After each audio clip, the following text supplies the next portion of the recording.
All right, we're still waiting. Looks like we are live on Shane Talks Politics on YouTube, Twitter. Still waiting for one more. There we are. Hey, everybody, Shane Klaus here with Shane Talks Politics, and we are live with Ammon Bundy, and we're going to do a virtual town hall. So this is going out to a whole bunch of different pages. This is an opportunity for Ammon to talk about some of the tough topics, like what happened over in Nevada and Oregon, what his platform is all about, and an opportunity at the end of this for you to ask him questions. So, Ammon, how you doing today? I'm doing well, Shane. You Thanks know, for this putting is it together. I'm supposed to be the professional here, and my phone is still giving us notifications. I forgot to turn mine off. There we go. So, Ammon Bundy for governor. How are things going? Really good. We've got tremendous momentum, and of course, the powers that be now are starting to. They're realizing that we've kind of snuck under the radar, and now have this tremendous amount of. So in this last 4 days, they've been really, or at least they're going to start really attacking. We're starting to see it now, which is fine. They're too late. That was our plan. We knew that we were going to do what we were going to do, and that they were going to try to attack us, and it's worked beautifully. And they're too late. They're just flat out too late. Yeah, I think you're right. It's been fun watching them scramble. So you have done some town hall meetings around the state, and they've been wonderful. I've had an opportunity to attend several of them. And what I wanted to do today, Ammon and I got to talking. Just for those of you who are watching right now, this morning I called Ammon about 10:30 and said, you know, Ammon, I think that town hall you do is something that everybody ought to be able to see, and not everybody's been able to make it to your town hall meetings. Would you be willing to come on and do your presentation live for everyone here on the show? And he said, absolutely. And we agreed it should happen sooner than later. So rather than wait and have a big buildup, we scrambled and put this together last minute for you right now. And I want to do just that. Ammon, I'm going to turn the screen over to you, and I'm going to mute my microphone, and I'm going to let you do your presentation that you do at your town halls, because I think it's so important that everybody out there gets to see this. We already have a ton of people, by the way. I'm looking at this. There's 81, and it's still climbing. That's already jumped in at this last minute Zoom meeting. So this is pretty cool. But at the end, we're going to give everybody an opportunity to ask him some questions. We'll bring those questions up on the screen. But for the next however long, I'm just going to turn this over to you and let you share your story and share what you normally would if we're standing out there live. All right. Well, I'm going to go to my presentation here, Shane. You could make sure that I've got good sound, and let me know if you can't hear me. We've got quite a few things going on, but I do want, right off the bat, to go over something that's very important, and I ask it at every town hall, and that is the question of what is freedom. Because I didn't really contemplate this until I spent several months, actually about a year, in solitary confinement. I was in prison 2 years, federal prison. I was never convicted of a crime, never ever was convicted of a crime. I was with my father and my brothers and other people, other friends. And it's not until your liberty's taken away that often you have to think about something. And so I want to go over this because I don't know that people really know the definition of liberty. I took this picture in Malad, and you can see here that there's a star that says those who gave their lives for freedom. And so these people actually died in World War II. And we believe that they did it for freedom and standing up for freedom. And so it's very important to us. And I think it's very important that we understand what freedom and what liberty is. And I believe that liberty is the ability to do whatever you want, as long as you do not infringe upon another person's rights. And so that's what I believe the proper definition of liberty is. And I'm going to ask the people that are watching here to adopt this definition. Again, let me break it down. Liberty is the ability to do whatever you want, as long as you do not infringe upon another person's rights. I believe that that is the correct definition of liberty. And I want everybody listening and watching here today to just think about that. Do you think that you can adopt this as the definition of liberty? Do you believe that this is the correct definition of liberty? Now, if you don't, then maybe I can give some authority to it, because someone like Thomas Paine, I think, is pretty good authority. And listen to what he says liberty is.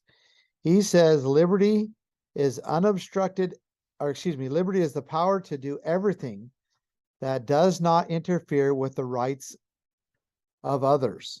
Thus, the exercise of natural rights of every individual has no limits save those that assure to other members of society the enjoyment of the same right. So that's Thomas Paine's definition. If you look there, he says the same thing. Liberty is the power to do everything that does not interfere with the rights of others.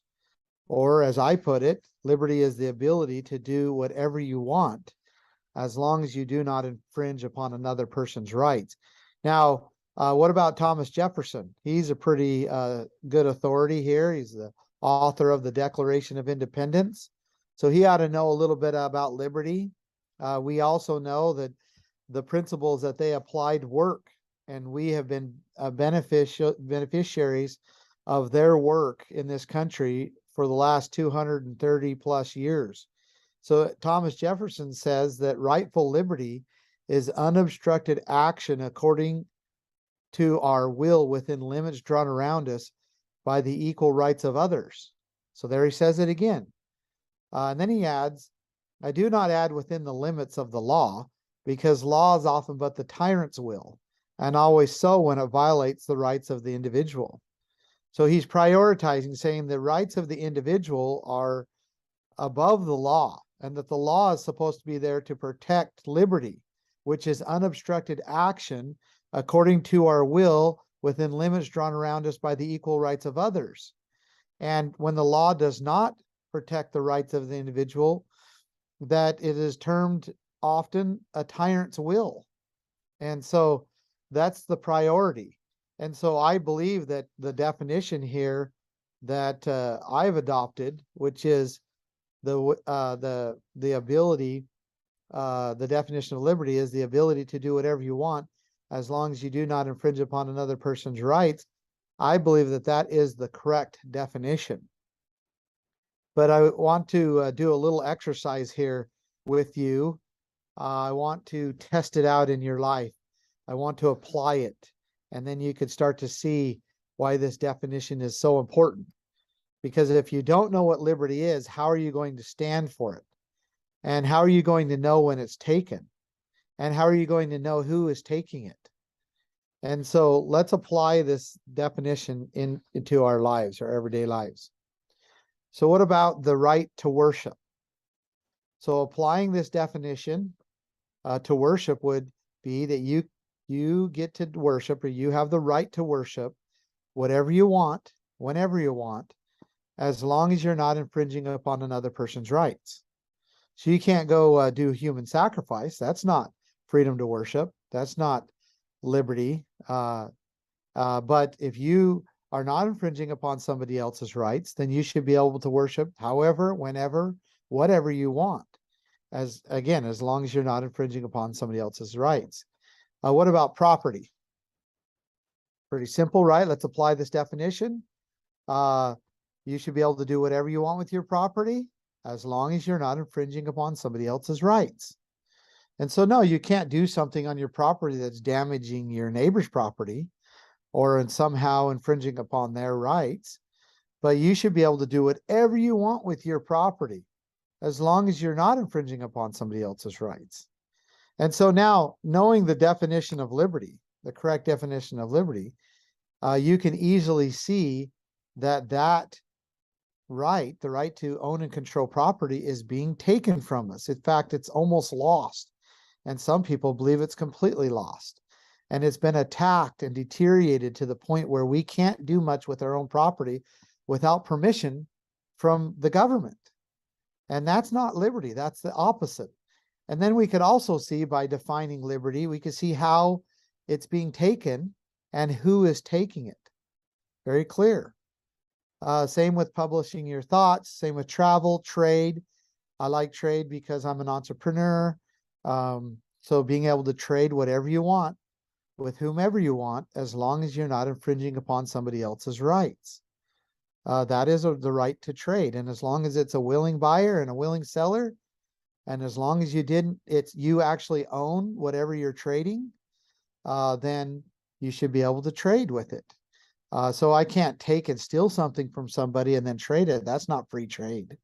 But if I produced it, if I made it, if I own it, then I should be able to trade it with whomever I want for whatever I want, as long as the other person is in agreement.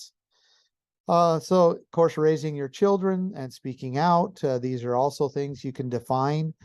There's many rights that we have. These are just a list of a few of them, and all of them can be applied to the definition of liberty, which is, again, the ability for each man and each woman to be able to do whatever he or she wants, as long as they do not infringe upon another person's rights. So I want to, lay that foundation with everybody I can, because this liberty that is so precious is being taken. We need to understand that it's being taken, and we can't understand it unless we understand what liberty is. And we also need to be able to understand who is taking it, so that we can combat that and fight that.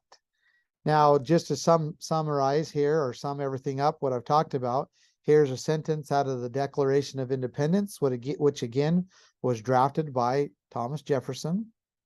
And it says, "We hold these truths to be self-evident, that all men are created equal, that they are endowed by their Creator with certain unalienable rights, that among these are life, liberty, and the pursuit of happiness."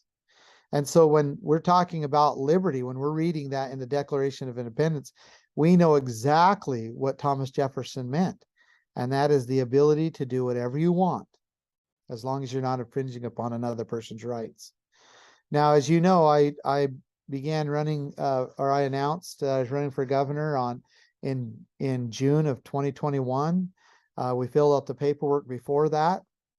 And I want to show you a short video of that event, because it kind of lays the foundation of why and what I'm doing when I'm running for governor. So take and watch this. Idaho, to me, represents the best of what America was. Idaho was a conservative state with traditional family values, full of people of faith who carried guns, loved the Constitution, helped each other, and built businesses by the sweat of their own brow. Idaho is sliding down the path and ceasing to be the Idaho that we love. I don't want that to happen. And so I'm announcing now that I will be running as governor for the great state of Idaho. As governor, I will be implementing a plan and a platform to keep Idaho, Idaho. The Keep Idaho, Idaho plan will improve life, bring prosperity, empower and protect families, and secure the opportunity for happiness to every person living within the beautiful state of Idaho. I know how to win.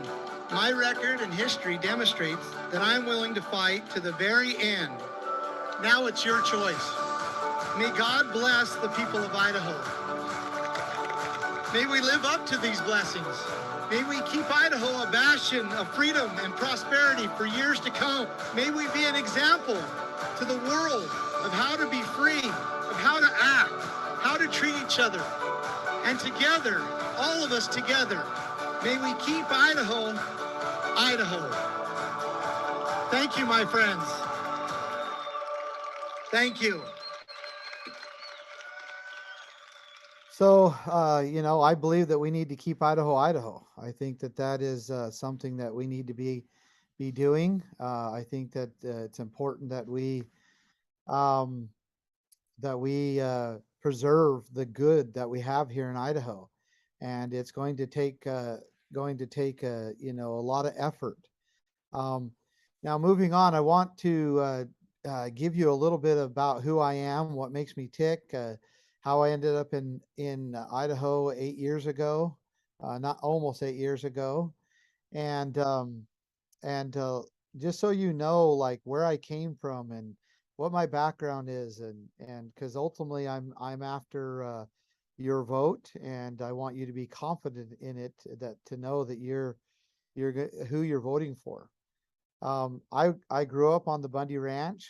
Um, I was blessed to, that's in southern Nevada. I was blessed to grow up there. It's outside of Mesquite, Nevada, about 20 miles down the river. And it was a great place to grow up. Here are my parents, Cliven and Carol Bundy. I love them very much. My mom is from Gooding, Idaho, and they have been very, very good to me, raised me correctly. I have a whole bunch of brothers and sisters, so we were quite a family. And I'm right in the middle of them. And my parents taught me right from wrong, and they taught me what was good and what was bad. They taught me about the Lord Jesus Christ and about our obligations in this life and what we're here for. And also my father taught me when it was good to compromise and when it wasn't. Here's a picture of the ranch here. You can see it's pretty arid and dry. And in fact, you know, there's not much vegetation. It takes about 100 acres to produce enough food for one cow. And so it's a hard living. And in fact, the people that came into this area first actually went back to Salt Lake City and reported to Brigham Young that the place was uninhabitable. And then we came in and made it inhabitable, but it wasn't easy. It was tough, and we came when no one else wanted it. And we deeded our rights with the state of Nevada, and we did it all legally according to how we were supposed to. And we began trying to make a living in this rough desert. And this was back in 1877 is when we came into this area. Here's a picture of my dad, one of the bulls. See a little hair on his horn. He probably just got done hooking the horse. Here's my little brother. This is us branding calves. This is something I did growing up. We did it a lot. If you look at the old stockade krail around us, so those are the best krails in that desert that hold up, made out of cedar posts and a cable. And anyway, this is something I'm very familiar with. I did this my entire life growing up, and enjoyed it, and enjoyed all that it brought with it. Here's my little sister. She's getting off the bus. She's met with 4 dogs and a calf. And actually that little calf right there, his mother got hit on the highway, and my dad did an emergency C-section and pulled the calf out, saved the calf, and the mother did die. And we ended up bottle feeding that calf, and it ended up becoming a big bull. And he actually was kind of a nuisance. And he would follow everybody around. He'd try to come into the house, and if he wanted to go with us, he'd just break through the fence, and he was really a nuisance. My dad ended up having to get rid of him because of it. But before that, he would go into the field right next to the house and lay down at night, and all the dogs and the sheep and everything else would pile up on top of him. And it was a very strange thing that you had all these different species of animals all laying in one big pile. And we just said that they were just having an identity crisis. A lot like a lot of the people in Boise are having identity crisis right now. So anyway, we had a little fun with that. Going on, I do want to say that when I was a teenager, my dad came to me and said that the ranch wasn't big enough for the both of us, and he wasn't trying to be mean. He was just trying to explain to me that the ranch doesn't produce enough living for more than a couple families. And I was in the middle, so most likely I was going to have to go off and make a living on my own. And I didn't like the idea. It was hard to, to think about not living on the ranch. And in fact, it's still hard sometimes. But I did, realize that the ranch just doesn't produce enough income for more than a couple families. But before I, started, really getting into work and producing and all of that, I went and served a mission for the Church of Jesus Christ of Latter-day Saints in Minnesota. And there I gained a lot of refinement, coming off the ranch. Then I had to wear a white shirt and tie and a suit and talk to people. But I really enjoyed it. It was sacred time for me. And I also learned that I wanted to please the Lord, that whatever I did, I wanted the Lord to be okay with it. I wanted the Lord to always be the reason why I made the decisions I've made. Now, I don't know, I'm getting a timer here. I don't know if you see that, but anyhow, I'll keep Yeah, going. I see that. I'll take care of that in the background. I'm not sure what happened there. It should be already upgraded, but we're not going to let that end it. So you just keep on doing your thing, and I'll work on what I got to work on the end of mine. Thank you. Okay, I don't know if you can see my presentation though. There we go. All right. So anyway, I'm committed to the Lord, and whatever I do, I'm going to do for Him first. And that's what I learned when I was serving a mission, and I've lived my life that way. I haven't been perfect, but I've lived my life that way, and I'm going to continue to live my life that way. And everything I do, I'm going to check it with what the Lord would have me do. Now, after my mission, I went to a little college in Cedar City, Utah, Southern Utah University. And I started a business there as well, thinking it would put me through college. And I was there for quite a while, and I'm wondering, why I'm kind of stuck in Cedar City. Felt like I was supposed to, but I didn't know exactly. And so anyway, make a long story short, I was waiting for somebody. And finally that somebody came along, and that was my wife, Lisa. And I, convinced her to marry me. And then we got married. And right after that, we went down to Arizona. I took my business down to Arizona, where there was a lot more work down there. And we started our life down there. And I ended up building one of the largest fleet maintenance businesses in Arizona. And I've hired hundreds of people, dealt with millions of dollars in budgets, built procedures and processes from the ground up, and really had to implement a lot of different things that were going on in this business, because I built it from scratch and ended up, like I said, being one of the largest private fleet maintenance businesses in Arizona. And it was a good time. I worked with a lot of people, and I ran this business for 21 years and ended up selling it after 21 years. But before I sold it, I could see that this industry was in great need of technology, and that it didn't have the software that it needed to really help the different shops and to help the different fleet owners and so forth. So I put a team together, and it took us about 3 years and a whole bunch of money. And we tested it in our shop and with our customers and vendors and the office staff and all of that, and end up working so well in my shop that we ended up selling it to other shops.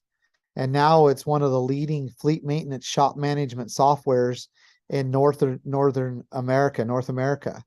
And so a great tool there that we built, and I'm pretty pleased with how it's turned out. And since then, I also have sold that business as well. And I bought some commercial properties, and I'm leasing that. And of course, you know what I've been doing with my life the last few years, all through COVID with people's rights, and then now running for governor. It's pretty much taken up most of my time.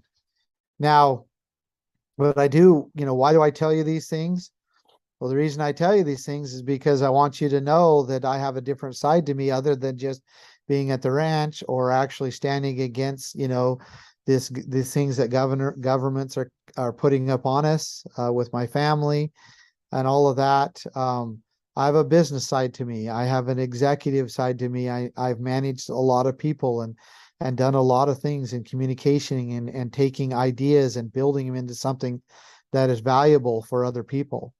And I believe that that will serve me well and serve the people well, in the office of the governor.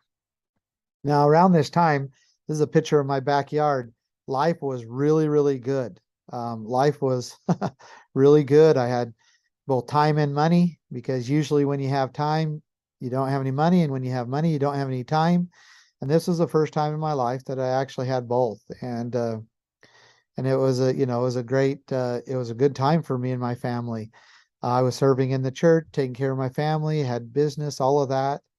And then something happened to my family, my father and his ranch. And ultimately, to make a very long story short, the federal government tried to claim my father's ranch and declare it as a mitigation area for the desert tortoise, and basically told my father and the other ranchers in the area that they couldn't ranch there anymore.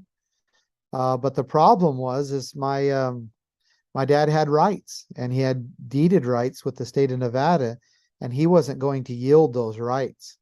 And so he wasn't going to give them up. And so there ended up being this legal battle. And then ultimately, during the Obama administration, the federal government sent an army of 213 men down upon my family in kind of really exactly what you would see during a Waco or Ruby Ridge situation.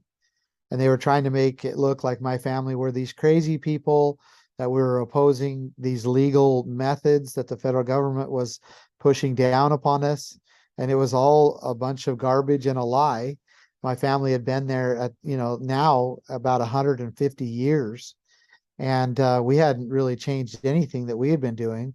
But the leftist liberal agenda, globalist agenda, had taken hold. And so we're caught in the middle of it. And my dad wasn't going to yield his rights. And so they sent this army down. But there was something different that happened than what happened in Waco and Ruby Ridge. And that is we had modern technology where we can communicate with the rest of the world about what was going on. And we began to use social media to show the snipers on the hills and them killing the cattle, from the helicopters and burying them in mass graves, them destroying the water infrastructure that's over 100 years old, and the corrals, them sicking dogs on us, tasing us, beating us to the ground. All of those things were filmed and sent out through social media, and thousands of people began to come to the ranch. And ultimately, they came and stood with us. And I'm going to show you a picture of that here. This is just one of, a bunch of ranchers and cowboys and people. This doesn't really show all the people, that there was hundreds of people down there facing off against these federal agents that were pointing their guns at us. And we were very, very peaceful. Hardly anybody had guns, and none of them were ever pointed at federal agents, but they were definitely pointing them at us and threatening us that if we didn't disperse, that they would open fire. But the people were resolved and said, "You're not going to do this to this family. You're not going to do another Waco or Ruby Ridge. We're not going to tolerate it." And ultimately, what we saw within about an hour from this picture, we saw this. This is a picture rear view mirror of a federal vehicle, and you can see all the vehicles, federal vehicles, on their way out. And this is only about a third of the vehicles, because the convoy goes all the way up to the freeway. You can see the freeway up there, and there was over 107 vehicles that left, federal vehicles that left that day. And we went back to ranching. We got the cattle that weren't killed back on the ranch, and we went back to ranching and back to life. We tried to get back to life as normal, but it just never went back to normal. There was too much media and too much publicity. And even though we never asked for it, our life has never gone back to normal. But my dad did go back to ranching, and still is ranching today. on that ranch. And it's because the American people came together and said, we're not okay with what you're doing. And I know that that is the solution to the tyranny and usurpations and the corruption that we are seeing in our governments. It's the people coming together and saying no. And I saw that. Now, shortly after this, I moved to Idaho. This is a picture of my family in 2021, but I moved to Idaho in 2015 to Emmett, Idaho, and ended up, being established, getting established here. This is a picture of our orchard. And I have around 360, give or take, a few trees, orchard, or mostly apple, and then I got pears, peaches, and cherries. And I have a beautiful family that I love very much, and everything I do is for them. I do not want to pass on the terrible things that I've had to experience in my life and that I see happening to other people across this country and across the world. I don't want to pass that on to my children. I want to pass on something just as good as I received, or even better. And so that's my motivation. Now, the only thing is once I was here for just a period of time in Idaho, I began to learn about another family, the Hammond family, in Oregon, in Burns, Oregon, or in Harney County, Oregon. And many of the same things that were happening to us were happening to them. And it was even, in many ways, even worse, because the government, the U.S. government, was trying to use the courts to prosecute this family, and put them in prison for just ranching like they'd done for many, many decades. And I went to go stand for them because I felt like I had the voice, and felt like where much was given, much was expected. And I went to the Hammonds to help them.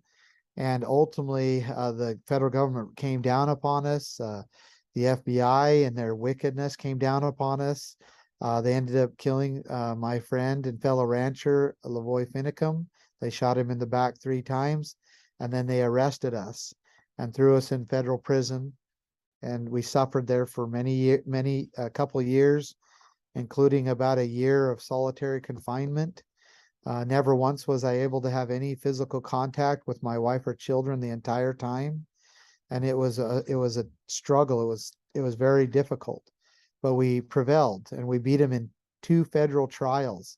One by a Portland jury acquitted us on all charges in Oregon. And we went down to Nevada because they charged us with charges down there, and we beat him again down there. Where it was so bad because the FBI and the U.S. attorneys have been covering up evidence, exculpatory evidence, and we uncovered that and showed the courts that, and they finally dismissed the case with prejudice. And the Ninth Circuit confirmed that. They also upheld that decision, and we finally, after 2 years, went home to our families. However, because of our stand for the Hammond family, they went to prison for a little bit of time. And because of our stand, President Trump ended up pardoning them. And he ended up getting them home to their families because he pardoned them. And President Trump only pardoned 17 people. And 3 of those people I advocated for. Phil Lyman, Dwight and Stephen Hammond.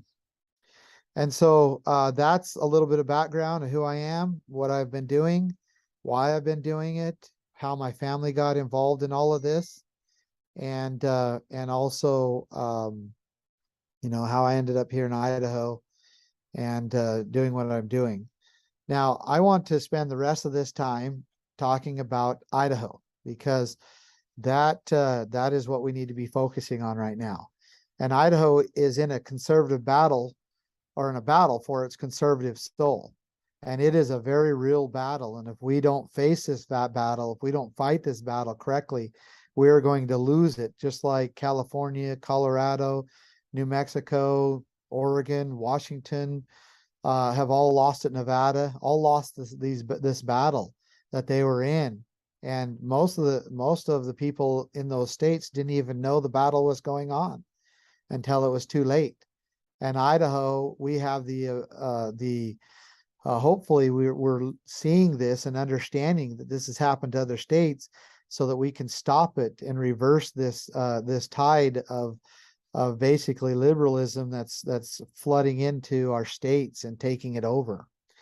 Idaho is in a battle for its conservative soul.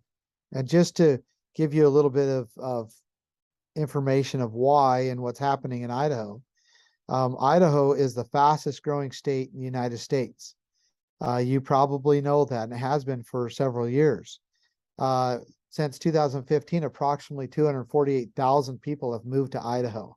And to kind of put that in perspective, that's about 20,000 people more than the city of Boise. So imagine adding the city of Boise to your state every 10 years, because that's what's happening to Idaho. Talk about a challenge, right? And it doesn't look like it's going to slow down. People are still coming in here. They're going to be flowing in here, and we're going to see that growth, and we're going to have to deal with that growth. But to make matters worse, approximately 36% of the people coming to Idaho are liberal minded. And they want desperately to change Idaho's conservative values into a more progressively woke liberal place to live. And we certainly don't want that to happen. They are very active in coming into Idaho and changing it and turning it upside down. And there's a reason why they have so much time and energy to do, and we might get to talk about that. But just know that there are people flooding in here that want to change our state into a woke, liberal, progressive place to live. And with the Republicans controlling the Idaho Senate, House, and Governor's office for the last 26 years, it's actually almost the last 40 years, but with them controlling the House and the Senate and the Governor's office, you would think that Idaho would be the most conservative state in the United States. You would think that the Republican platform, which is a good, righteous platform, would be what would be prevailing in Idaho law and in Idaho policies, but it's not.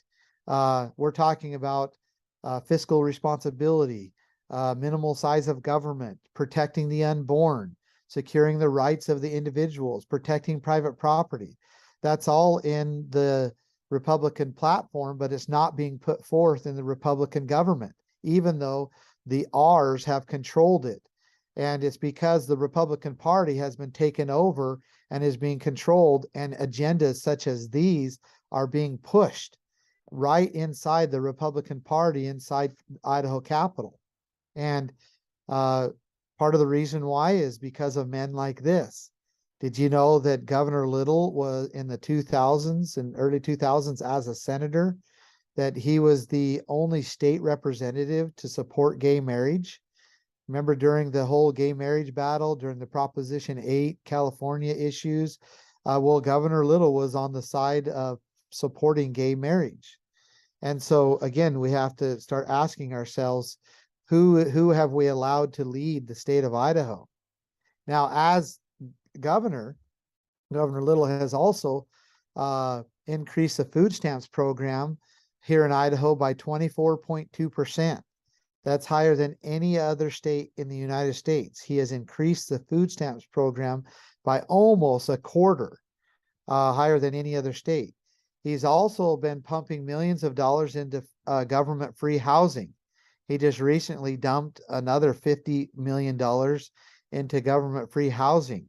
If you remember, Governor Little pushed Medicaid expansion and Obamacare in Idaho as well. And under Governor Little right now, the Idaho Department of Health and Welfare is spending almost 40% of Idaho's budget on welfare services. So we have to ask the question, why would I bring these up? Why is this important to you? Well, let's break it down. Free housing, free government welfare, free healthcare, free food, free transportation, and pushing the gay ideology has been the staple of the leftist liberal agenda for decades now. And no person has pushed that agenda more in Idaho than Governor Brad Little. He's certainly not alone. But even though he's pushed this agenda, because he has an R next to his name, he continues to fly under the radar as a leftist, when he's really, that's what he's doing, is pushing the left agenda. And he's pushing it harder and harder as he gets more and more support and momentum among the bureaucracies and among his fellow establishment leaders. And we have to be aware and stop putting these people in so that we don't become the new Oregon, or so that Boise doesn't become the new Portland. I like our names. I don't want it to become the new Portland. Now, if this was all we had to say about this and about what was happening in Idaho, then we can make a plan, we can correct it. But Idaho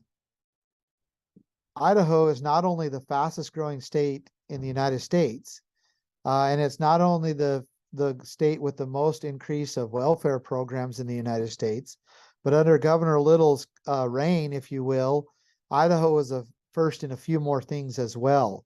And I hope that you'll pay certain attention to this, because this is happening in Idaho. It's not happening somewhere else. It's actually happening in Idaho. And Idaho, for example, was the first state to arrest pastors for having church service outside. I don't know if you knew this, but Idaho was the first state to arrest pastors for organizing church service outside during the whole COVID stuff. And you know, that's a terrible thing to be first at. Let me just show you this here.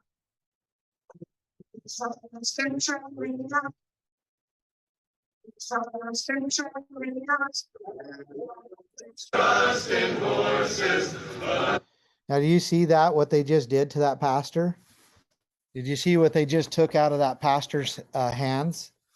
They just stripped the Bible out of his hands so that they could put handcuffs on him.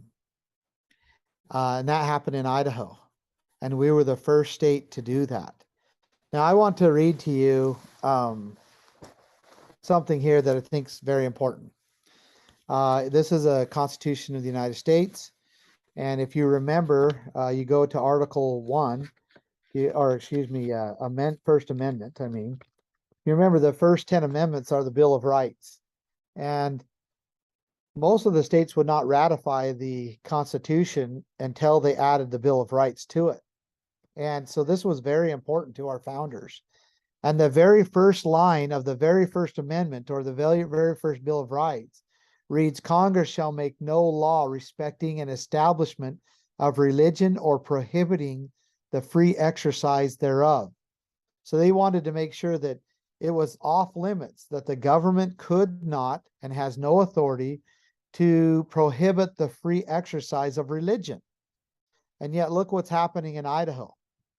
Look at, we led the United States in arresting a pastor. And just so you might say, well, it was the governor that did it, it wasn't the federal government. Well, let's go to the Idaho Constitution then. Let's go to Article 1, Section 4, and it's titled Guarantee of Religious Liberties. It reads, "The exercise and enjoyment of religious faith and worship shall forever be guaranteed, and no person shall be denied any civil or political right, privilege, or capacity on account of his religious opinion."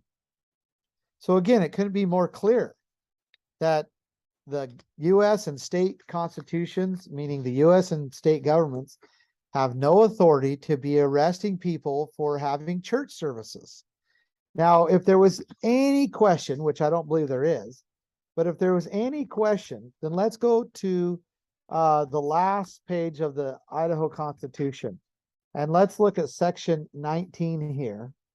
And it's titled Religious Freedoms Guaranteed. Now, listen to these words and tell me, how in the world do officers who take an oath to both these constitutions, how in the world are they keeping their oath when the Constitution says words like this? "It is ordained by the state of Idaho that perfect toleration of religious sentiment shall be secured, and no inhabitant of said state shall ever be molested in person or property on account of his or her mode of religious worship. And then you have officers arresting pastors, which is molesting them in their mode of religious worship in direct opposition of both the U.S. and the state constitution.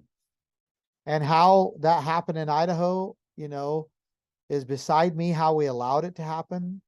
But pastors did arrest multiple pastors for having church services during the COVID lockdown. And still today, these officers have not been accountable to this.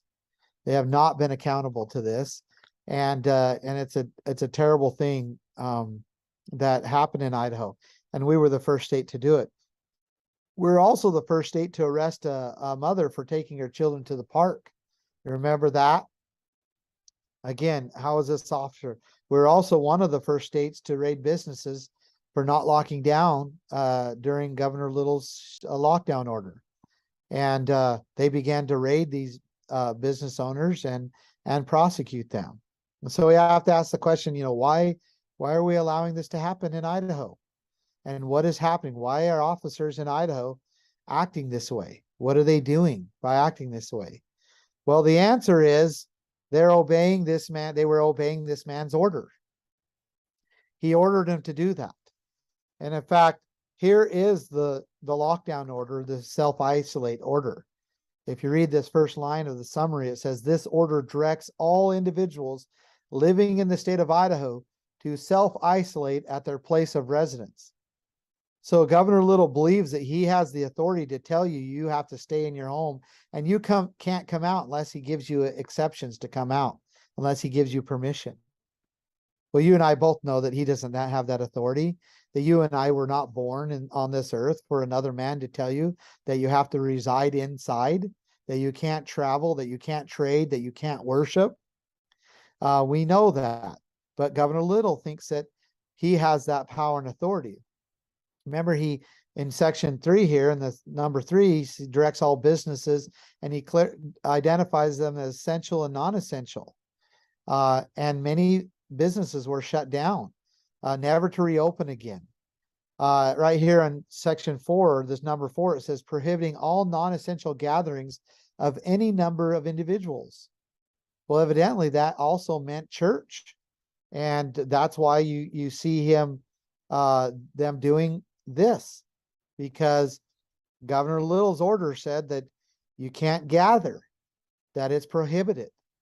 And just to answer any question, because Governor Little is not being honest about this, on page 9, section 9 of this same order, it says the director requests that the sheriff and chief of police in the state of Idaho and Idaho State Police ensure compliance with and enforce this order. The violation of any provision of this order constitutes an imminent threat to public health. So you see, this was not an order of suggestion. This was an order of enforcement. And he directed the sheriffs, chiefs of police, and the Idaho State Police to ensure compliance with and enforce the order. And that's what they were doing when they were arresting pastors, arresting mothers, arresting business owners, and arresting hundreds of other people for attending public meetings without masks and all the other things that went on. And it was done under this man's orders, under Governor Brad Little. Now, you might be saying that, but Governor Little did it for the health and the safety of the people of Idaho. This is a hard situation and we got to give him a little bit of a break. And he was put in a bad situation. He must not know about the Constitution. Maybe he's not too familiar with what the Constitution say about religion, about gathering, about assembling, and all those things. So therefore, we got to give Governor Little a break. He was only doing it for the health and safety of the people of Idaho. Well, I want to challenge that. I want to give you some evidence. And you get to decide whether I'm going to present you some evidence or whether I'm going to present you propaganda. You get to decide that. I can't decide that for you. That's a gift God gave you to make those decisions, to have freedom of choice. So you get to decide. But the very same day that Governor Little locked down Idaho, or not locked down, but put Idaho in an emergency status. That was on March 13th. If you remember, he put the state of Idaho under emergency orders. And that was on March 13th.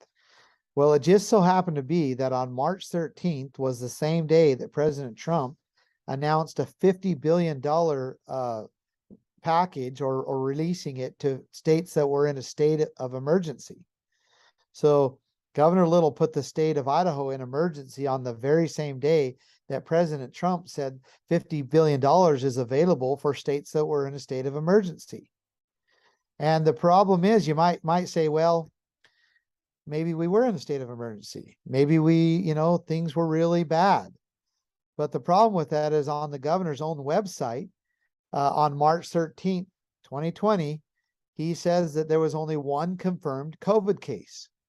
We're a state of almost 9 million people, and Governor Little, and we have one case of someone being sick, and Governor Little puts the state of Idaho under a state of emergency, and it happens to be the very same day that President Trump announces that states that were in a state of emergency can get part of this $50 billion.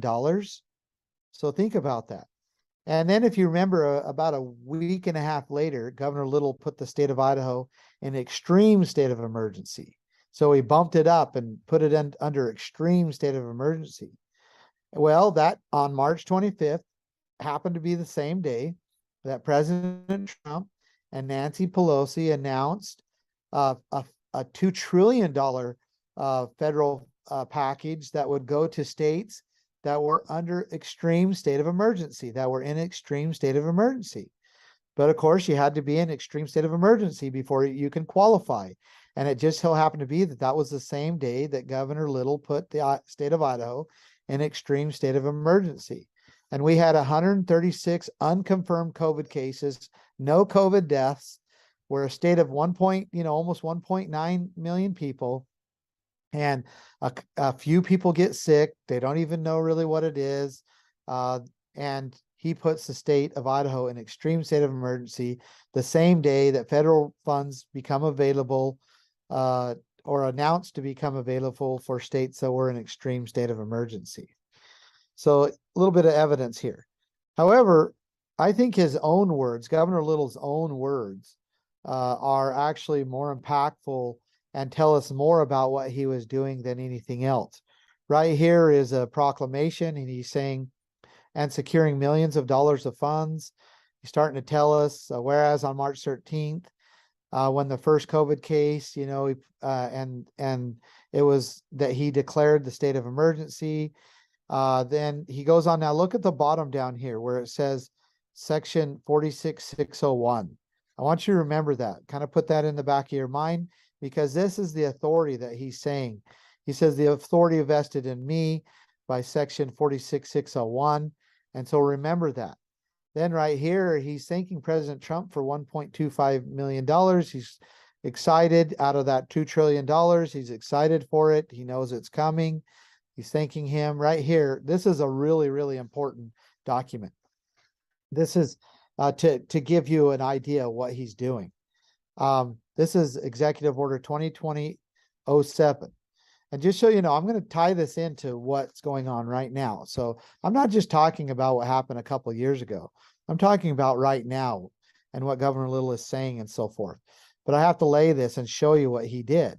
So again, did he do it for the health and safety of the people of Idaho, or did he do it for another reason? Right here, he says, whereas I issued a proclamation on March 13, 2020, declaring a state of emergency in the state of Idaho. Whereas I issued a proclamation on March 25th, 2020, declaring a state of extreme emergency in the state of Idaho. And he goes down, whereas Congress has passed and President Trump has signed 3 legislative packages that provide state funding in response to COVID-19. Whereas I anticipate additional congressional action on federal relief packages to states regarding COVID-19. So I put the state in an emergency, extreme emergency, and President Trump is now releasing all this money, and we know that Congress is going to be giving more to us. And then he goes on. Now, Therefore, I, Brad Little, Governor of the state of Idaho, do hereby order the creation of a COVID-19 Financial Advisory Committee comprised of members appointed by and serving at the pleasure of the governor. So what is he doing here? He's getting all this money from the federal government and more is coming. And so he's creating a committee that he appoints and that serve at his pleasure. And they're going to just that little committee, just him and his buddies that serve at his pleasure. They're going to decide where the funds go for the coronavirus relief funds and other funds to be administered by the office of the governor. So he's got this money coming in and he's going to make sure that only him and his buddies get to decide where it goes, and they serve at his pleasure, and he could remove them or put them on this committee, and they get to decide. They're going to decide where this money goes. Now, I'm going to ask a question. I want to ask, how are the funds of the state supposed to be administered? And, if you know anything about government, you'll know that the funds of the state are still supposed to be administered by the legislature. That the legislature is the one that's supposed to administer the funds. So it's out in the open because there are representatives, so that a small group of people do not get to control the money of the state and use it for corruption or to keep themselves in power or to line their pockets or to fund things in government that shouldn't be funded, to increase bureaucracies and all of that. That's why the legislature is supposed to administer the funds. But Governor Little bypassed the legislature and now is administering these funds by the office of the governor, using just a handful of his buddies that serve at his pleasure. And this is the opposite of what our Constitution authorizes. Now, you might be saying, well, how much money was it? Maybe it wasn't a lot of money. Maybe we shouldn't really get concerned about it. Maybe it really doesn't matter that much. Well, I'm telling you that it's now at least $18.7 billion that Governor Little has received from the federal government through the COVID relief stuff, through his emergency declarations. That's how much he's received. And just put that in perspective, that's over 2 times the annual state budget. $18.7 billion that has gone to the office of the governor, and him and his buddies have been able to, by themselves, without the legislature, decide where this money goes. Now, remember I was saying how the authority, he's claiming that the authority came from section 46601, Idaho Code 46601. Well, I want to show you 46601 because it's titled 46 Militia and Military Affairs, Chapter 6, Martial Law and Active Duty, 46601, Authority of the Governor. So yes, Governor Little did put the state of Idaho, the people of Idaho, under martial law. And that's not, hyperbole. That's not, that's an actual thing that he did. He put the people of Idaho under martial law, and he kept us there for over 740 days. Now, let me just show you something about this law that I think is very concerning, because Governor Little activated it, never before used in Idaho, but he activated it. And it says in section 2, during a period of state of extreme emergency. Remember, he declared it. It wasn't like a flood or a tornado or an invasion or something going on. He declared it when there was no reason to declare it. There was only one case, and he declared it, and he declared himself, the state of Idaho, as in extreme emergency. And it says, during a period of state of extreme emergency, the governor shall have complete authority over all agencies of the state government, including all separate boards and commissions, and the right to exercise within the area all policing power vested in the state. So do you see what he did? So he consolidated the ability to take all this money, right, to himself and to control all this money. But then he also consolidated the powers of the government. Let me read it again. During a period of state of extreme emergency, which he concocted, the governor shall have complete authority over all agencies of the state government, including all separate boards and commissions, and the right to exercise all police power vested in the state. Yeah, that's exactly what it is. It literally is him taking full control of all the money of the state, bypassing the legislature, and cutting our representative government, what we call a constitutional republic, cutting that completely out and setting up a dictatorship where he controls everything, and then holding on to it as long as he can so that he can do all the things in the state that he wants to do. And that's what he did. And he built up the power of the state government and the bureaucracies more than any other governor combined in the state of Idaho. Now, let's go on here, because remember, we're answering the question of whether he did it for the health and safety of the people of Idaho. And I think his own words are the words that describe best what he is doing and what his motivation is. And in a recent press release, he said these things when it comes to the emergency declaration and his lockdown orders and all of that. He says that the emergency declaration served as an administrative function to recoup FEMA dollars for a variety of needs throughout Idaho. Well, wait a minute, I thought he was claiming that he was doing it for the health and safety of the people of Idaho. But right here, he says that the emergency declaration was not to protect the health and safety of the people of Idaho. It was to serve as an administrative function to get federal dollars so they could do a whole bunch of pet projects in Idaho, so they could build up the bureaucracies and the power of the state in Idaho. And that's why he took billions of dollars from the federal government. And then he goes on, he says, without the emergency declaration, we would not be able to provide historic tax relief, a step that's even more important now as gas prices and inflation soar. Well, what do you think caused the inflation? It was the states taking billions of dollars from the federal government that caused the inflation. So the very cause of it is what he's saying is the solution. And that doesn't make sense at all. And then he's saying that because of the emergency declaration, that the state was able to provide historic tax relief.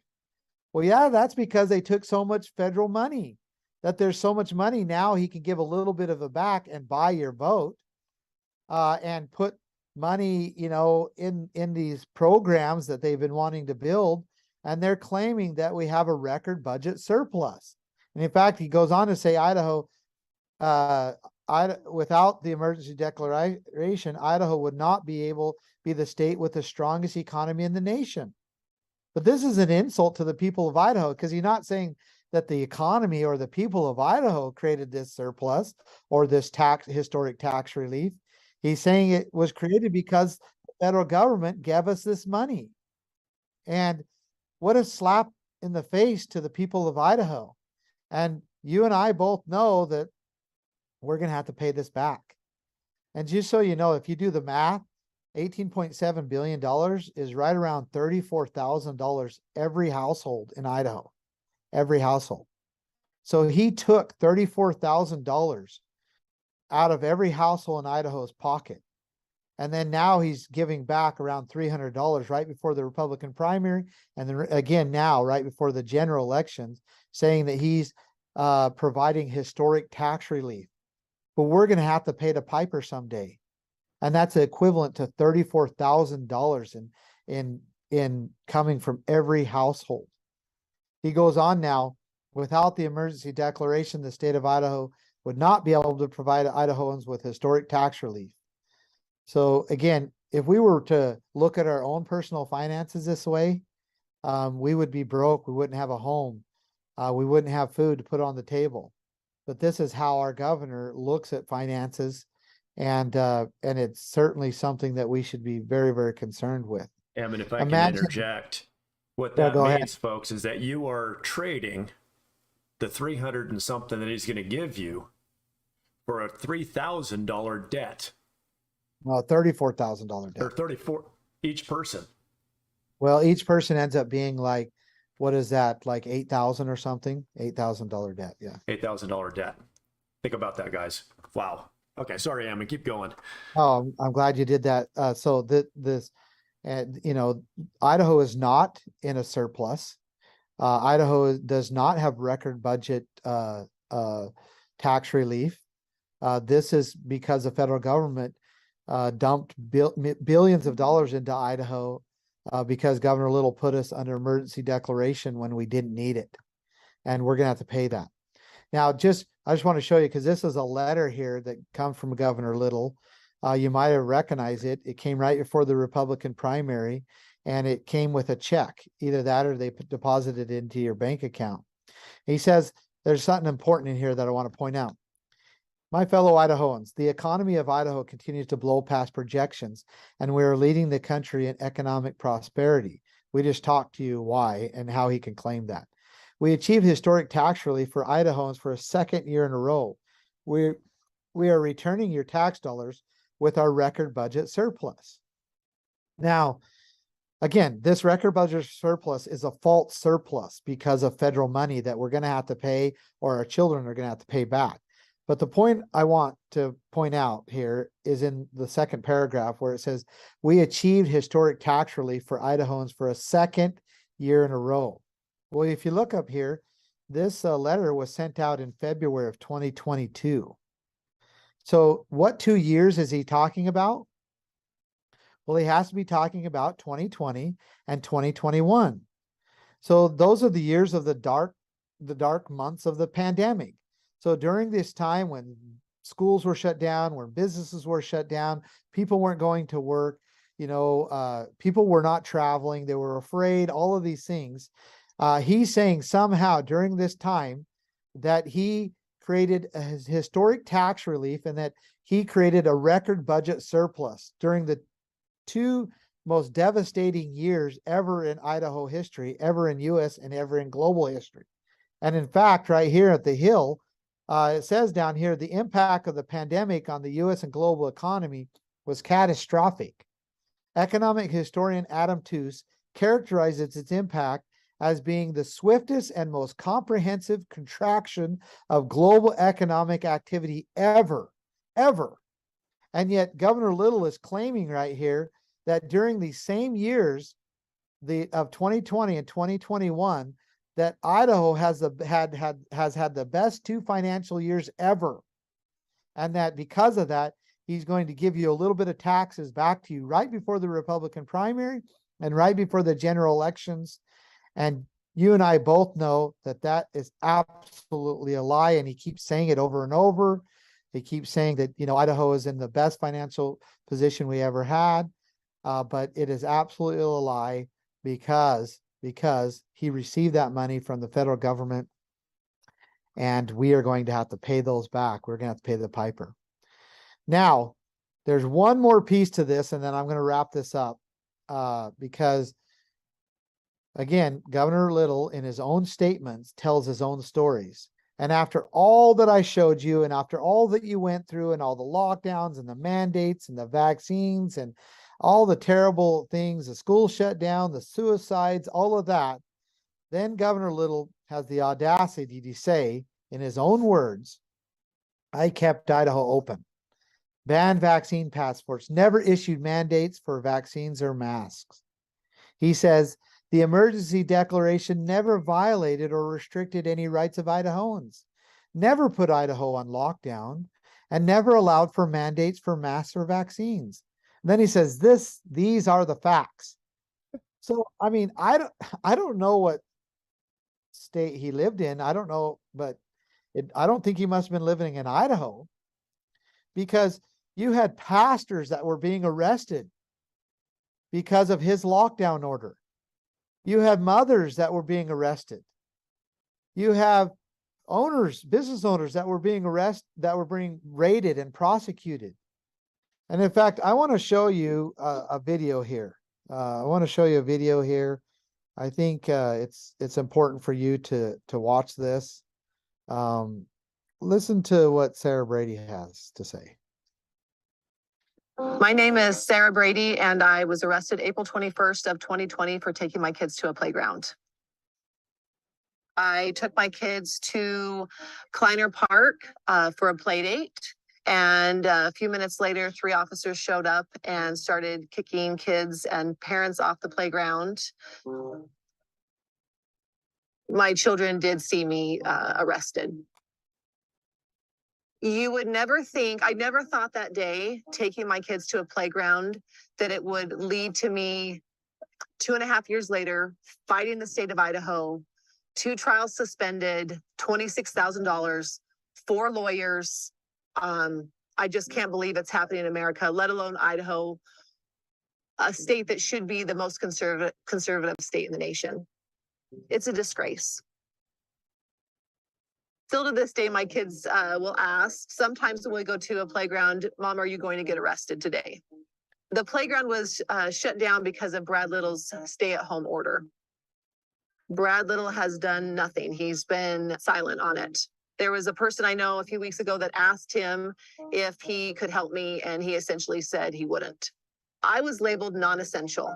How could a mother be labeled non-essential? Especially, I mean, we give birth to taxpayers. How is that even possible? I don't know how any citizen of Idaho who can actually put their name behind Brad Little, especially if they were labeled non-essential. I think Brad Little is a wolf in sheep's clothing. Everybody thinks because he has an R behind his name that he is for the Republican platform. That's just really not true. I mean, look what he did during the stay-at-home order. He was essentially doing the same thing that other Democrat governors were doing. Brad Little is not conservative. Brad Little is not for the people. Brad Little should not be governor. It's time for Brad Little to go. I think Idaho needs a governor who actually cares about the people and definitely cares about mothers who take their kids to playgrounds. So for this election, I'll be supporting the obvious choice, the obvious conservative choice for a governor, Ammon Bundy.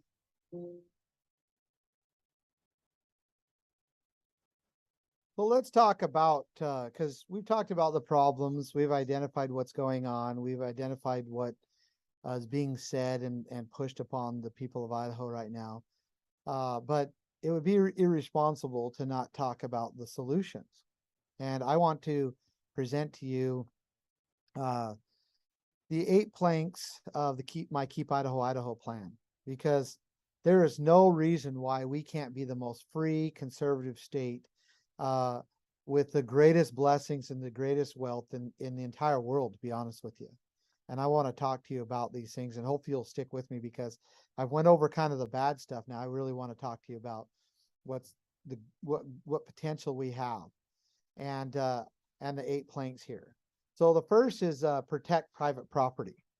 If you go to the Communist Manifesto, you will see that the #1 plank in the Communist Manifesto, and also Karl Marx said in the Communist Manifesto that communism can be summed up into one sentence, and that is the abolition of private property.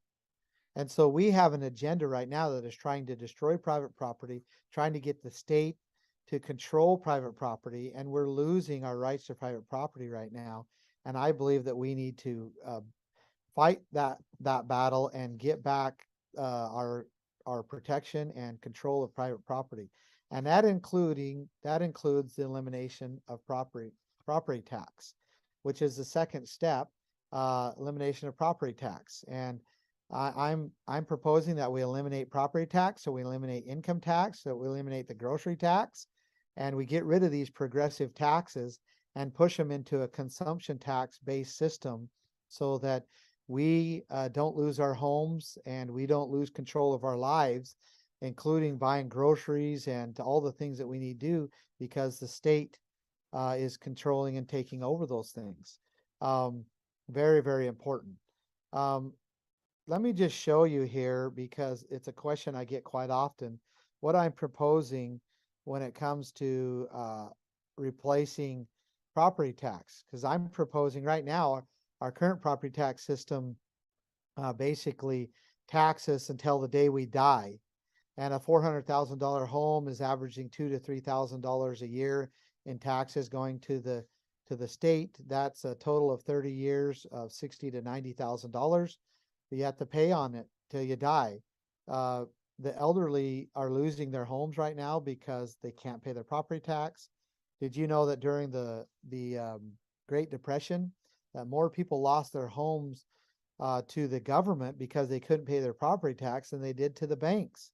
And we have to get rid of this communist idea of property tax that is allowing the state to take our homes and our lands and control it, and replace it with what I'm saying is a consumption-based tax. So you take this same $400,000 home, there's a 5% tax at the time of sale, that would equal $20,000. But you have to average in that an average home in Idaho sells 3 to 5 times in a 30-year period. So the equivalent tax that is collected by the state would be $60,000 to $100,000. That more than covers what the current property tax system is bringing in. But the difference is once you pay your mortgage off, you own your home. No more taxes. You own it. It's just a better way. It is so much better for our elderly. Yeah, it's Once their income is gone, if they've done it right and paid their house off, they get to live instead of still be a slave to the state. That's right. And it protects that private property. So that's why one of the 8 planks of the Keep Idaho, Idaho plan is to eliminate property tax, eliminate other progressive taxes. Number 3, to free Idaho from federal control. Now, this is so important. I can't emphasize how important it is, because right now, Idaho has not been able to pay its own bills for the last 38 years. In fact, if you look down here, you can see where Idaho gets its revenue from. And in 2021, over a third of our budget come from the federal government. Now, the federal government doesn't give us money for nothing. There's heavy strings attached to it. And the problem is Idaho can't pay its own bills. They haven't been able to pay its own bills for the last 38 years. And the reason why they can't pay their own bills is because of this reason right here. Because the federal government is controlling over 61% of our land. The red here is federally controlled land, and the white is private property or state land. And so all of that land and all the resources, there's 72% of our subsurface resources, minerals are not where the federal government is controlling. So all this land and resources, we're not able to use and benefit from like other states. And so therefore, we're not able to generate tax revenues off of it. The state is not able to, or the people are not able to generate income and wealth off of it. And it's becoming a huge problem because the federal government is the one benefiting and profiting off of our land and resources with things like our cobalt mines or our forests, or they're not allowing us to use it. So they're just burning up and we're having to buy lumber out of Canada. And this is part of the reason, because we're landlocked and also because we're not able to use our building supplies, of why we have affordable housing crisis in Idaho. And so these are serious problems. It's also the reason why we are destroying our #1 industry in Idaho, which is agriculture, because we're having to build on agricultural land rather than building on the hills and the areas around these towns where you can't grow crops on.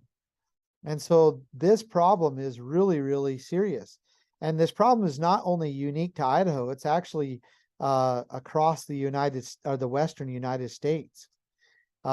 If you look at this map, look at this. The red is federally controlled land inside the United States. And look at what's happening to the west, west of the Colorado Rockies. East of the Colorado Rockies was pretty much constitutionally established. According to the Constitution, the federal government doesn't have much control of the land and the resources in the east. But west of the Colorado Rockies, they came in and unconstitutionally are controlling the west. And it's extremely important that we get this back so that we could pay our own bills, so that we can correct the affordable housing crisis, so the next generation, our children, can afford homes, and also so that we can create wealth in Idaho, and also so that we are not destroying our #1 industry, which is agriculture. Now, burn this picture in your mind, because I want to show you some things here.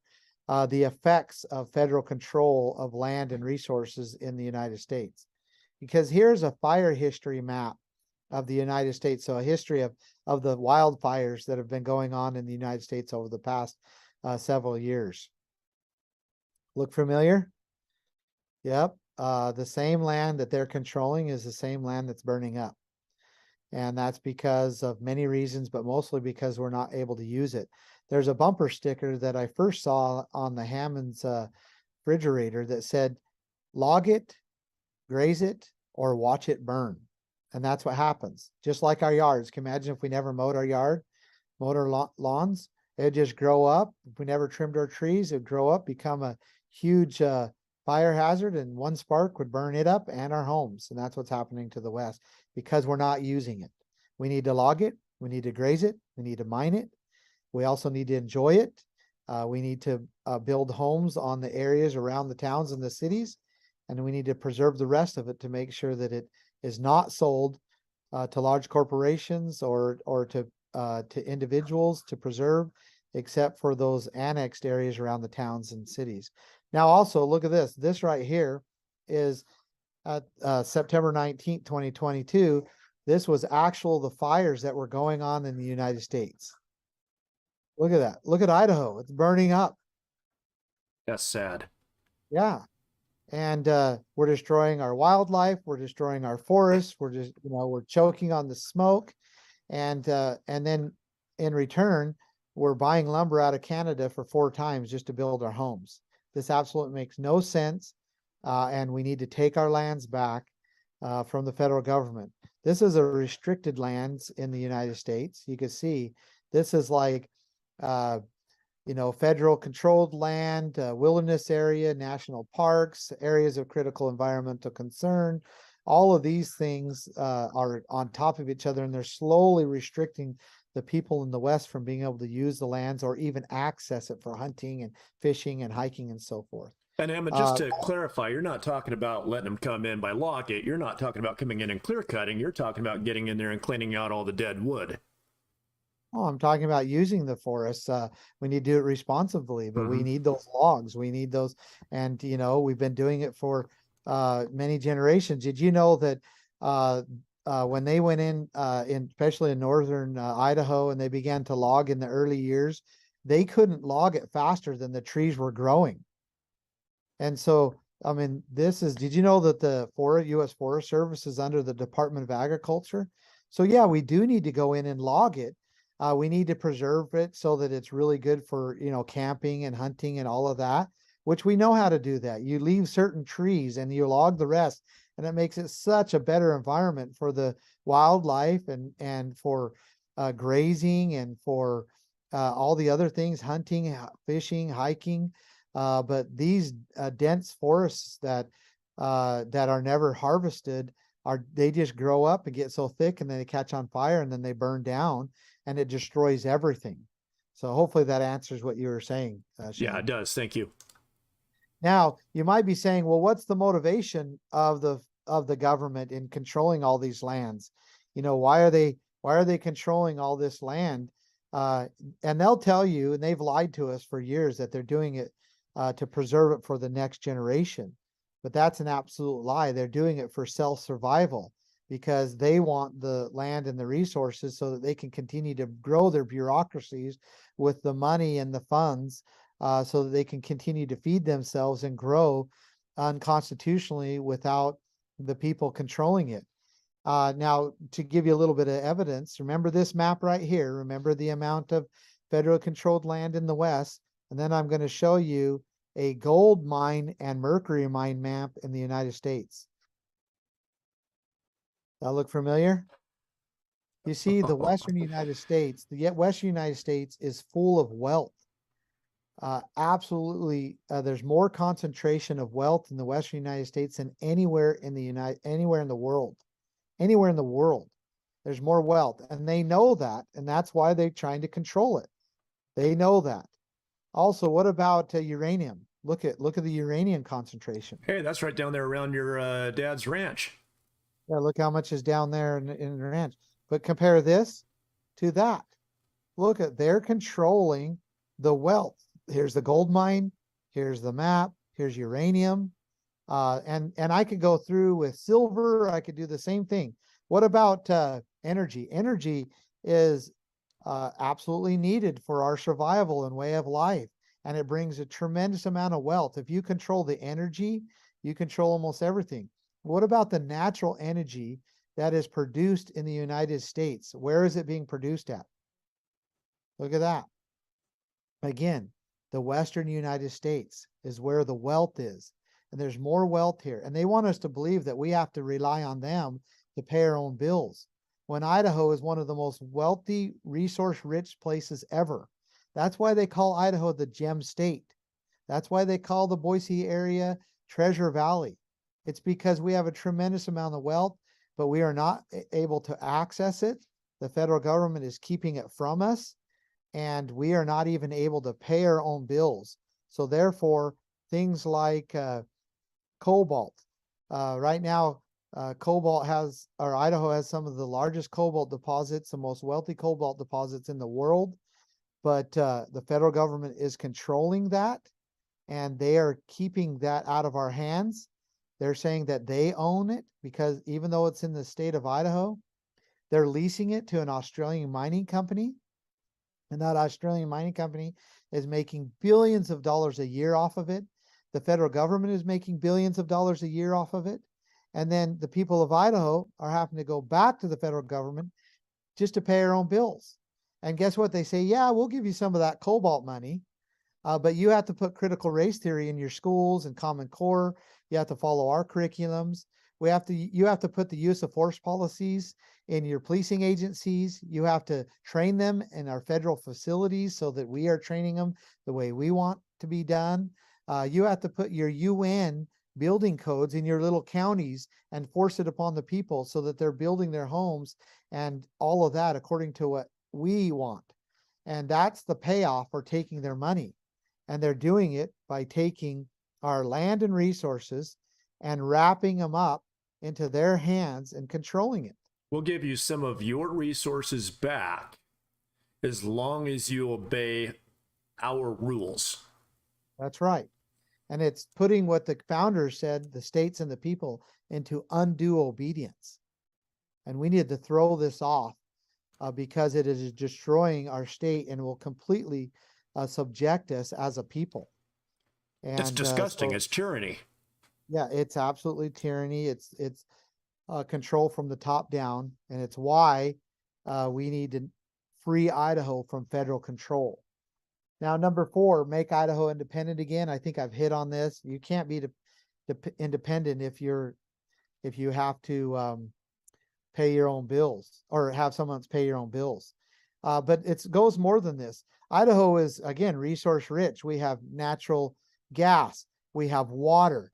We should be independent with our energy. We should be independent with our banks. We should be independent with our resources. We should be independent with our travel. These are things that we should be able to do and not only pay our own bills, but be completely independent so that we're not so affected with Washington, D.C.'s decision or this global agenda. So number 5, bring back the rule of law. Well, I know a little bit about this. I spent, a year in solitary confinement in federal prison, 2 years in federal prison, and was never convicted of a crime. Because our law, or at least our what they want to call law, has changed. And it's not based upon the rights of the people anymore. It's based upon government officials trying to push policy. And they're not even elected officials. They're bureaucrats. And they use the force of law to shove their will down upon the people. And then they don't protect the people's rights to life, liberty, and property. So we need to bring back the rule of law. Number 6, make Idaho an economic powerhouse. I just showed you how we're one of the most wealthy states in the United States and one of the most wealthy places in the world. And there's no reason why Idaho shouldn't be an economic powerhouse.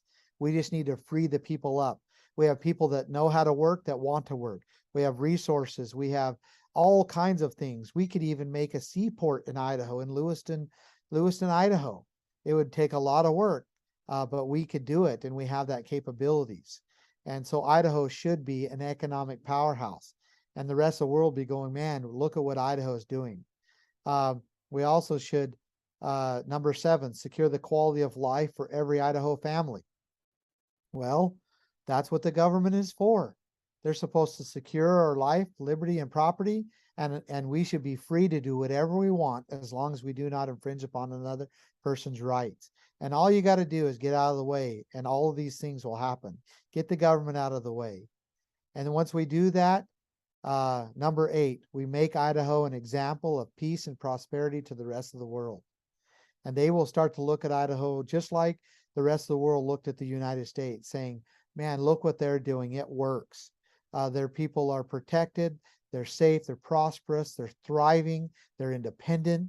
They have justice in their land and in their country. They have they're an economic powerhouse. And this is what we want to do. And we need an example in the world of peace and prosperity.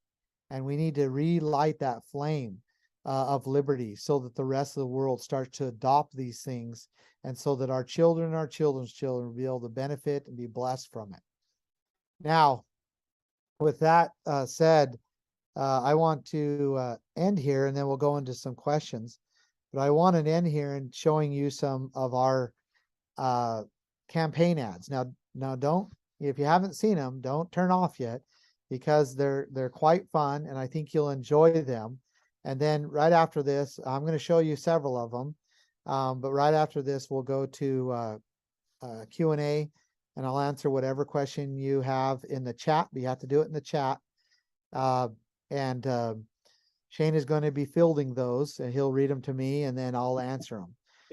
Ammon, before you play those, I'll just make it clear. If you want to be a part of the chat, and I know that a lot of people have shared this out to a whole lot of other places, while these campaign ads are playing, this would be a great time for you to go somewhere if you have questions where you can actually ask them. You'll need to go to the Facebook or YouTube page for Ammon Bundy for governor, or to the Facebook or YouTube page for Shane Talks Politics. If you're not watching from any of those places, your questions won't show up in the chat. So just real quick, while you're getting ready to play those ads, this would be a great time for you to hurry up and get over there if you want to be a part of that Q&A. Go ahead, Ammon. Yeah, so let me get this back going here. I did something to the screen. I just got to pull it back up. Be patient with me. So, because I want to share with you also really quickly, I want to go to votebundy.com, and because, well, maybe I won't. Maybe I won't be able to do that. I'll just go back. And so if you go to votebundy.com, you will see that there is tons of material, including these videos that I'm showing you. And you also see the issues and topics button. You can click on that and see what I've said on any issue or topic, and then you could share that quickly with your friends. There's a link there. So votebundy.com, go to issues right there. You see that, topics and issues. And then you see that right there. And then you can click on that. There's actually hundreds of references of things that I've talked about. So like this lie about Black Lives Matter, or do you see the issues and topics right at the top there, Shane? It's a bar. It's keep going, or down a little bit. Right underneath the top 5 right there. It's kind of flashing. I don't know if you see it. Maybe we need to make it more. There you go. And then you see how that's all broken down there. People can use that, all those topics of things that I've said, and then you can share them with your friends and battle for me out there, because I do need you to battle for me. So anyway, if you want to give me back the screen here, Shane, I'm going to bring this first ad up, and I have a little fun here. And this one's called this one's called what makes California California? What makes California California? Is it the drugs? Is it the homeless?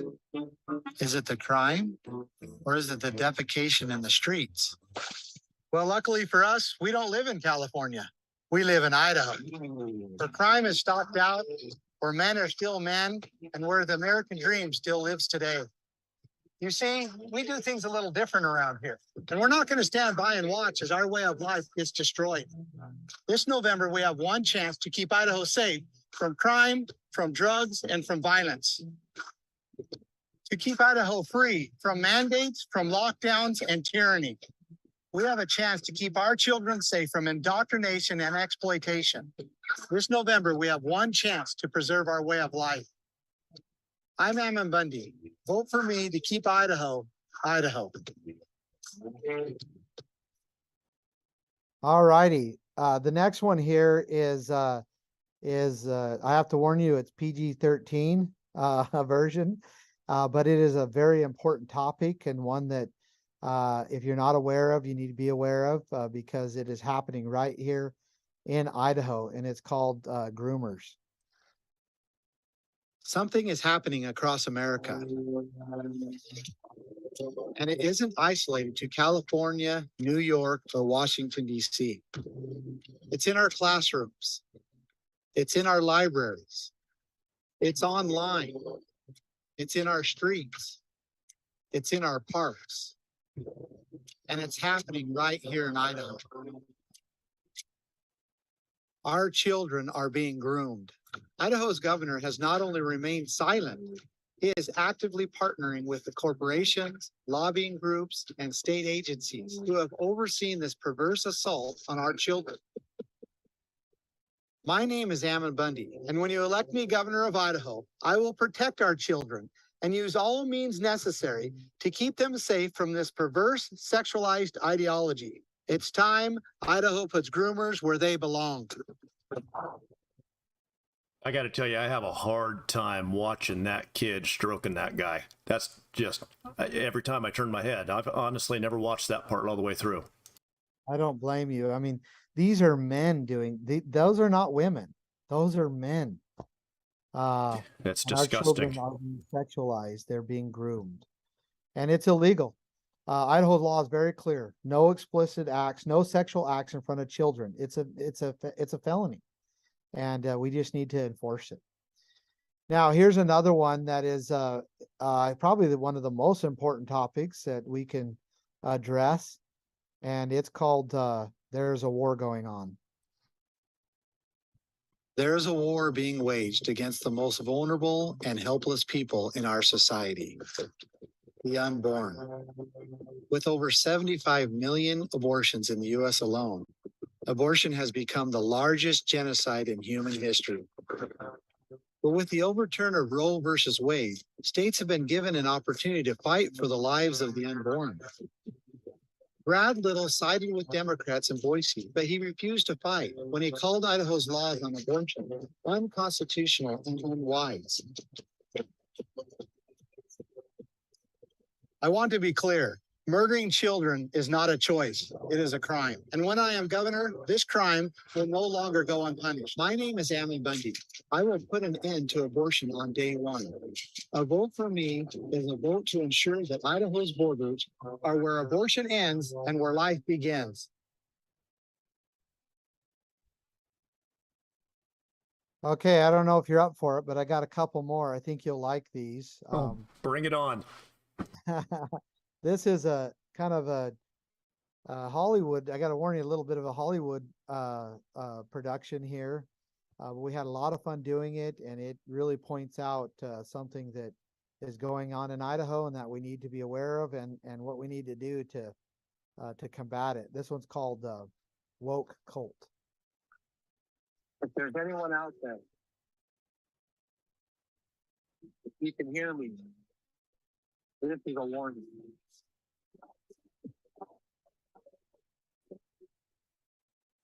There's a new threat in this great land, and it's come to Idaho.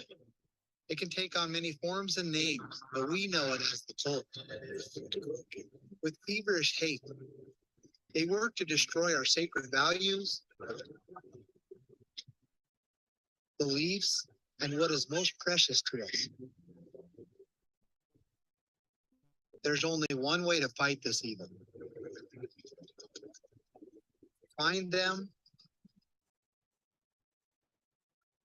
and chase them out.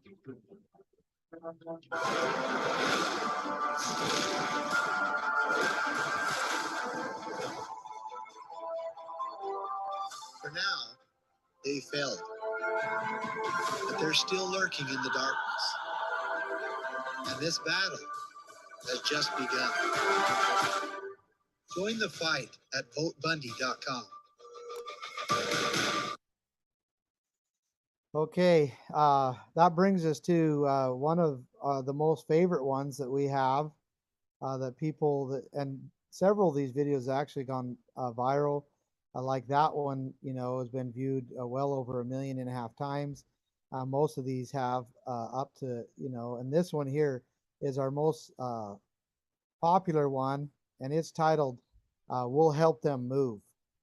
Idaho liberals say that if I'm elected as governor, they will leave the state. Well, I'm here to tell you that when I'm elected governor, Idaho will help pay for their moving costs. After all, it's cheaper than keeping them here. Idaho spends nearly 40% of our annual budget on welfare programs. That's almost $4 billion of your tax dollars going up in the smoke every year. As governor, we will be getting rid of property tax, income tax, and your grocery tax, and balancing the budget by ending our billion-dollar welfare state. Idaho isn't California, and if liberals have a problem with that, then we'll help them move there. After all, the moving costs will be only a fraction of the price to keep them here. No one is saying you have to leave, but if you're going to stay here, then you have to work like the rest of us. Oh, that's a fun one. That was a fun one to do. Everything just fell together. It was great. Oh, that's wonderful. And then last not least is That's All. My name is Ammon Bundy. Liberals hate me. So this November 8th, vote for me as your next governor.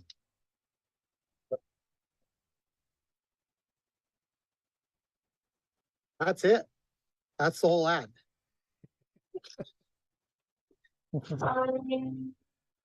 Oh, fantastic. Yeah, and that's the end of my presentation. So now I'm looking forward to any questions. I'll do the best I can at answering them, and then we'll wrap this up. Thank you for your time, Shane. Thank you for putting this together. I think this will do a lot of good. We can share it far and wide. I think it will. Ammon, if you would go ahead and turn off your share screen so we can bring you back up here. And let's open up. I've been watching real quick before the questions come in. Hold your questions for just a second, folks, because I will tell you right now, I think we are we have hundreds and hundreds of comments that have come in the last hour and a half or so since we started this. And I've tried to watch and just write down the ones that seem to be the most common. I have another screen over here bringing them up. But I'm going to start off with just a comment. No wonder Governor Little does not want to debate you. Yeah, exactly. I mean, with that much in that many skeletons in his closet, I don't know how he keeps them in there. I don't know how he gets them in there. He must have a team of people just stuffing them in there and slamming the door on it, because that's a lot of skeletons. Yes. And I just got started too. You know, and a comment that I want to ask. So, did they suspend the right to speedy trial? Yes, they did. They did it twice. Our Supreme Court here in Idaho suspended it twice, and pushed it. You know, I mean, again, that's completely unconstitutional. I was gonna say, I'm kind of confused, because I believe that was a constitutional right, not a constitutional privilege, both in the state of Idaho and on the federal level. That's what's happening, though, to our governments. They're trying to turn our rights into privileges and saying that somehow that they can suspend things like parental rights or the right to a speedy trial. So we have some folks that are in the questions here. We have some folks from the left that are in the chat, and that's great. I think it's wonderful. I want to speak just personally to them for a minute, and then I'm going to change the screen here and bring your questions up on the screen. This is my comment. This is not Ammon Bundy's comment. This is Shane Talks Politics, Shane Class, and I'm gonna speak to you directly. The fact of the matter is, on the abortion issue, a Democrat is not going to get elected in this state. And I can let Ammon talk in a minute to those rumors that he's going to split the vote and a Democrat's going to get in. But I'll let you speak to that in a moment, Ammon. But the truth of the matter is, it's not going to happen, period. It's not going to happen. So those of you that are out there that are pro-abortion, that are pro-murdering babies, you need to sit down and take a dose of reality. You're not, whether it's Ammon Bundy or whether it's Governor Brad Little, our legislature has already spoken. You're not going to have an unbridled right to murder babies in the state of Idaho, regardless of who makes it in for the governor. You've sat through this entire presentation. You see what's at stake in the state of Idaho. And what's at stake for our liberties? What's at stake for our rights? What's at stake for our property taxes, grocery taxes, all of those things, how much control the federal government has over our resources and our way of life. So through the whole thing, you folks, the only thing that you commented on was the abortion issue. Put that away in your back pocket for a minute, because you have a vote coming up that's going to determine the future of Idaho. Abortion's not on the table. It's just not. How about those other liberties? How about those other rights? How about the good of Idaho? And which one of these two men are going to provide more liberty, more freedom, and give you your money back in your pocket and allow Idahoans to thrive? And I need you guys to think about that. You really should be thinking about that more than that other issue. So I want to throw that out there and just kind of close that gap. But we're opening it up now. See, here they are. There's some of them up there. Some of those comments that are popping in, and that's who I was responding to. But go ahead and ask your questions. Let them pop up on the screen. They're coming in so fast. Ammon, as you see them, I'll let you respond to them. Well, let's see. They're coming pretty fast. You might have to pick one up or slow them down so I can actually read them. Yeah, they're going to try to control it. So here we go. Question for Ammon. I'm just going to read a couple of them. Okay, he says, yeah. Oh, there was one about the consumption tax. Yeah. So we need, but I didn't get it all. So we need voter reform. What is your opinion on Little banning specific medical medicines during, quote, the pandemic? Yeah, so Governor Little actually banned the use of hydroxychloroquine. He did it on March 19th, 2020. So think about that. March 19th, 2020 was, we weren't even supposed to know anything about COVID. They were still calling it the novel coronavirus. It wasn't even called COVID-19. And yet, Governor Little actually outlawed the use of hydroxychloroquine on March 19th, 2020. And now we know it was one of the most useful remedies to COVID. So I don't believe that he has the authority to do that. I don't believe he has the right to control, medication that especially is beneficial to us. And where he thinks he gets that authority, I don't know. I don't believe he has that jurisdiction. I wouldn't either as governor. Now, you might just have to, Shane, you might have to just, because you could probably read them longer. You might just have to read one to me. That's what I'm doing. Right now we have, what is your plan to address the influx of high density housing and the crime that has come with it? Well, I've talked about that a little bit. We're landlocked right now, and we're building on our agricultural land. And we should easily be able to open up these lands around these towns and cities to be able to spread out and annex. So we're not building dense populations in a large city that's bound to control us politically. And why is this happening? Because the federal government has landlocked us by controlling 61% of our land. So that's what we need to do. We're talking about a free market here, but we have to have the land and the ability to spread out. So I'm going to back this up to some of the leftist crowd out here that's making some wild claims that you want to get rid of gays and all of that kind of stuff. I'm going to summarize and ask, do you think people have the right to be gay? I do. I might not like it. I might not agree with it. but they do have a right to be gay. But they don't have a right to push it upon the rest of the society. They don't have a right to groom our children. There was this idea that what they're doing in their bedroom is their business. And I agree with that, whether I like it or not. But that's not what's happening in our schools anymore. And that's not happening in our streets. That's not what's flying on our public flags and our public light poles. That's not what's happening. And so if you want to make sure that you have the right to be gay and that right to be protected, then you need to start policing yourself and stop pushing it on the rest of the people. That's the way it is, because I'm not going to tolerate your theologies being pushed upon our children and down our throats through the force of the state. See, that's just it. I think that's where the majority of the people in Idaho land on this. It's like, hey, you can do whatever you want to do. You're not affecting me.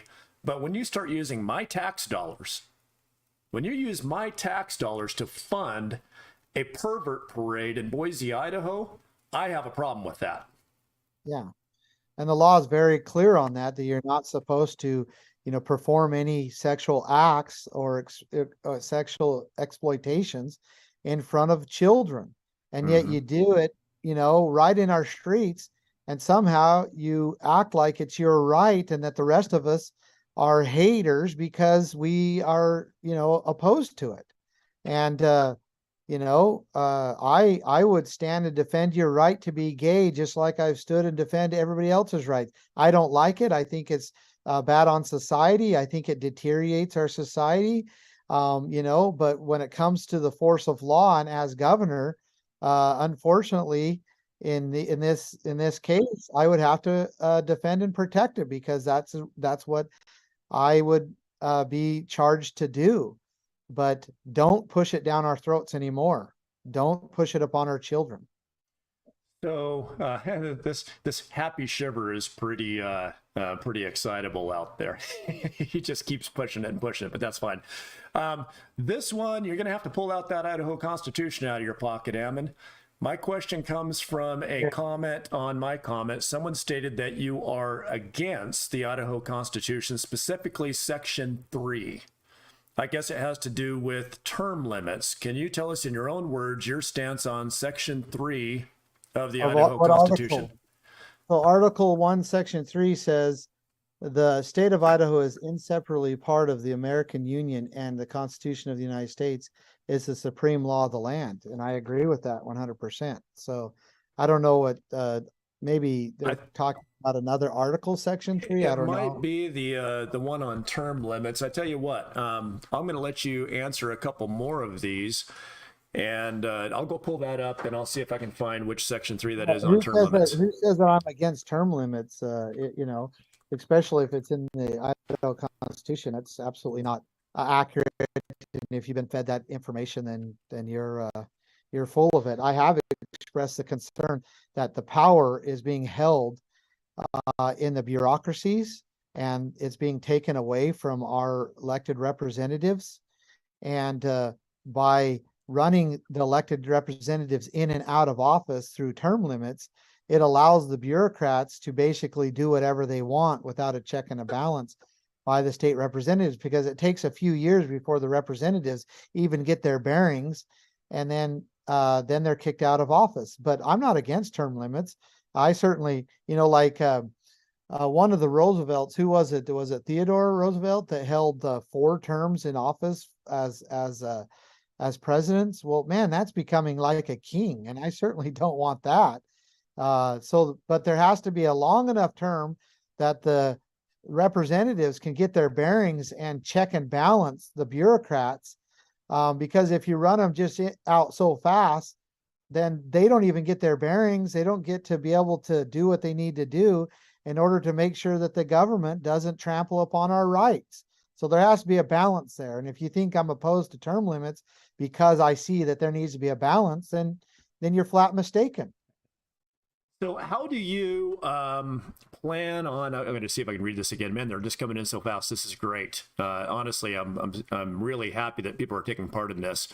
How do you plan on getting Idaho lands back from the federal government? Yeah, so I might go back to screen sharing. Yep, go ahead. I'm just I'll gonna put go you back back up there. so just be patient with me because I've got to, I want to go back to that map really quick here.